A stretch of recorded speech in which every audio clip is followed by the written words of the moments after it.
নমস্কার বন্ধুরা, তপতির ঘরকন্যা নতুন একটি ব্লগে আপনাদের সকলকে স্বাগত জানাই। আপনারা কেমন আছেন? আশা করছি ভালোই আছেন। আমিও ভালো আছি। বন্ধুরা, এই প্রচণ্ড গরমে কোনো কিছু তো তরকারি খেতে মনই চাইছে না। তাই গরমেতে মুখে স্বাদ ফেরাতে কম তেল মশলা দিয়ে আমি একটি রেসিপি বানাচ্ছি। আপনারা কিন্তু বাড়িতে বানিয়ে দেখতে পারেন। চলুন তাহলে কি রেসিপি বানাচ্ছি আর কীভাবেই বা বানাচ্ছি আপনারা দেখতে থাকুন। আশা করছি রেসিপিটা আপনাদের ভালোই লাগবে। দেখুন বন্ধুরা, আম পোড়া চিকেন বানানোর জন্য সব উপকরণ আমি নিয়ে নিয়েছি আর আপনাদেরও দেখিয়ে দিচ্ছি। নামটা যেহেতু আম পোড়া চিকেন, তাহলে তো আমটা পুড়িয়ে নিতে হবে। তার জন্য একটা এরকম জালি বসিয়ে আমটা আমি দিয়ে দিচ্ছি। আর আম পোড়া চিকেন বানানোর জন্য কিন্তু আমি সব মশলাটাই পুড়িয়ে নেব। আদা, রসুন, পেঁয়াজ, কাঁচা লঙ্কা সবই পুড়িয়ে নেব। তার জন্য এইগুলিই আমি ধুয়ে পরিষ্কার করে নিয়েছি, দিয়ে এই জালির উপরে দিয়ে দিচ্ছি। এই সব পোড়ানোর জন্য কিন্তু গ্যাসটা লো টু মিডিয়ামে রাখতে হবে, দিয়ে একটু বেশি সময় নিয়ে পুড়িয়ে নিতে হবে। এরকম জালি যদি না থাকে তা রুটি সেঁকা জালিতেও হবে। কিছুক্ষণ এইভাবেই আমি পুড়িয়ে নিয়েছি। দেখুন, এবার কিন্তু এক পিঠ হয়ে গেছে। একে একে সব কিন্তু উল্টিয়ে পাল্টিয়ে পুড়িয়ে নিতে হবে। আমটা কিন্তু এক পিঠ হয়ে গেছে। এবার পেঁয়াজগুলো উল্টো পাল্টা করে দিচ্ছি। আর কাঁচা লঙ্কা যেহেতু খুব তাড়াতাড়ি পুড়ে যায়, তাই কাঁচা লঙ্কাগুলি তুলে নিতে হবে আগে, তা নাহলে বেশি করে পুড়ে যাবে। দেখুন, পেঁয়াজগুলো উল্টো পাল্টা করে দিচ্ছি। উল্টো পাল্টা করে মিনিট 2 মতো সময় লেগেছে। দেখুন, সব একে একে পুড়েও গেছে, সব একে একে তুলেও নিয়েছি আমি। আমটাও তুলে নিয়েছি। এবার একটু আদাটা আছে, সেটাও তুলে নিচ্ছি। সবই পুড়ে গেছে আর একটা থালাতে তুলেও নিয়েছি। এবার একটু ঠান্ডা হলে তারপরে মিক্সিতে পেস্ট করে নেব। দেখুন, আপনাদের দেখিয়ে দিচ্ছি।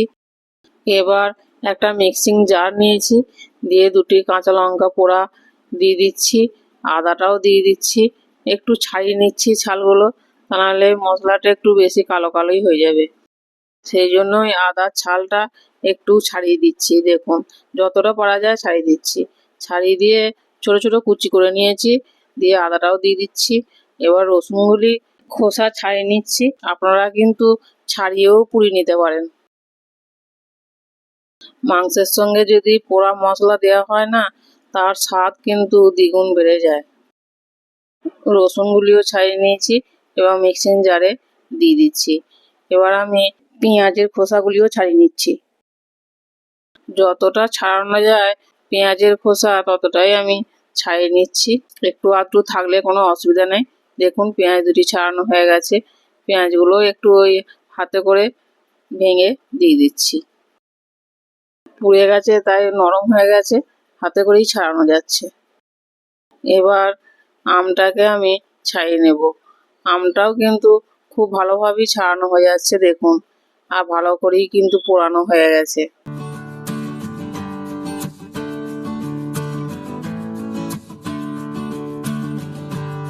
আমটাও কিন্তু এর মধ্যেই দিয়ে দেবো, দিয়ে সব একসঙ্গে পেস্ট করে নেব। দেখুন বন্ধুরা, আমটাও কিন্তু ছাড়ানো হয়ে গেছে। আর আমটা যেহেতু আঁটি হয়ে গেছে, তাই এইভাবে হাতে করে ম্যাশ করেই এতে দিয়ে দিচ্ছি। যেহেতু আঁটি হয়ে গেছে আর এর মধ্যে দেওয়াও যাবে না, তাই হাত দিয়ে এইভাবে যতটা পারা যায় ভালো করে ম্যাশ করে দিয়ে দিচ্ছি। দিয়ে সব একসঙ্গে পেস্ট করে নেব। এবার আমি মিক্সিং জারের ঢাকা লাগিয়ে দিচ্ছি, দিয়ে মিক্সিতে পেস্ট করে নেব। আর জল দেওয়ার দরকার নেই। সব মশলা আর আম দেখুন ভালোভাবেই কিন্তু পেস্ট করে নিয়েছি, আর আপনাদের দেখিয়ে দিচ্ছি কালারটা কীরকম এসেছে। দেখুন বন্ধুরা, পোড়া মশলা এরকমই কালার হয়। এবার একটা বাটি নিয়েছি, এরকম বাটিতে মাংসটা আমি তুলে নিচ্ছি, ধুয়ে পরিষ্কার করে নিয়েছি। আর এখানে আমাদের 300 থেকে 350 গ্রামের মতো চিকেন আছে। চিকেনের মধ্যেই এই পোড়া মশলাটা যে পেস্ট করেছি সেটা দিয়ে দিচ্ছি। আমি যেহেতু অল্পই চিকেন নিয়েছি তাই অল্প মশলাতেই হয়ে যাবে।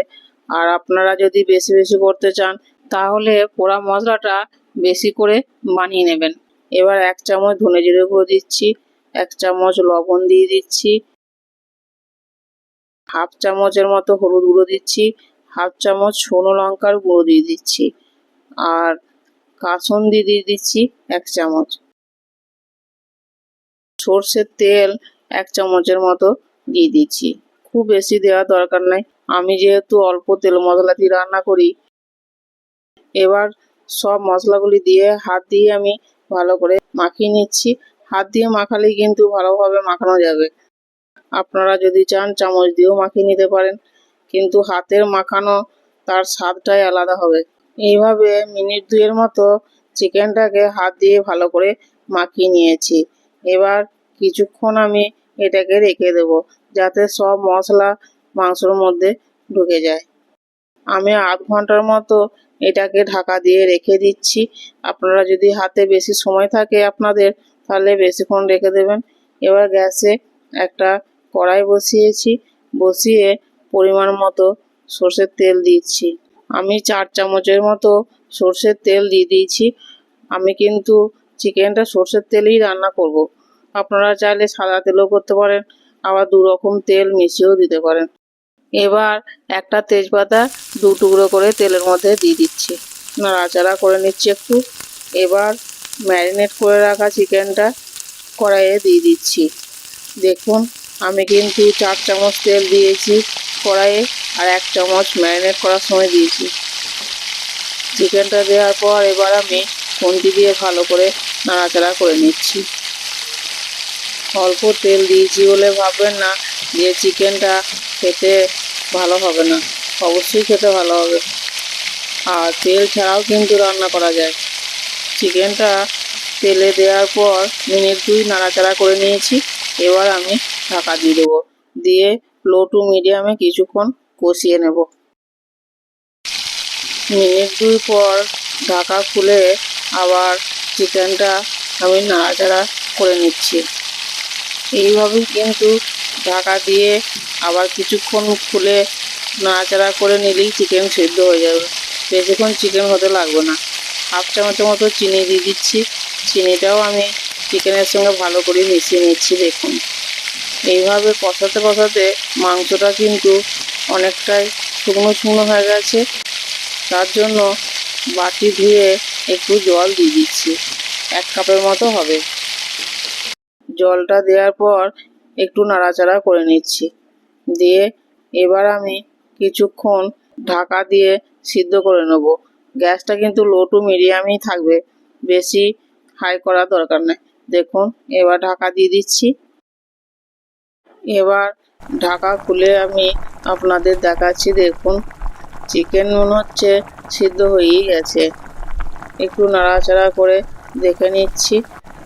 চিকেন থেকেও জল বেরিয়েছে, আর আমি 1 কাপের মতো জল দিয়েছি, কিন্তু এতটা ঝোল ঝোল রাখবো না। তার জন্যই গ্যাসের আঁচটা একটু বাড়িয়ে ফুটিয়ে ঝোলটাকে মেরে নিচ্ছি। দেখুন আপনাদেরও দেখিয়ে দিচ্ছি।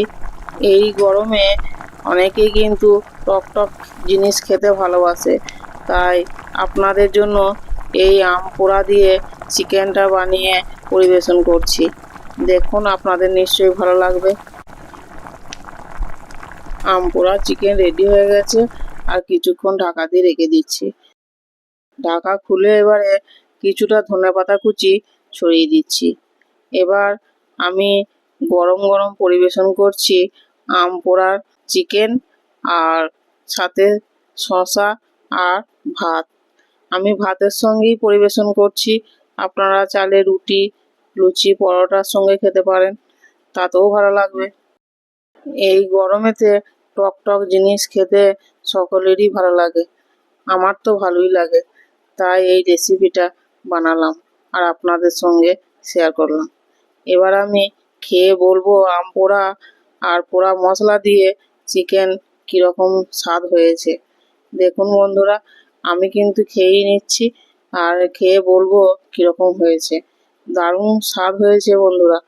আর চিকেনটাও কিন্তু ভালোই নরম হয়ে গেছে। দেখেই নিশ্চয়ই বুঝতে পারছেন যে কীরকম হয়েছে। খেতে তো ভালোই লাগবে। আমি তো খাচ্ছি, আর আপনারাও খান বাড়িতে বানিয়ে, দেখবেন ভালো লাগবে।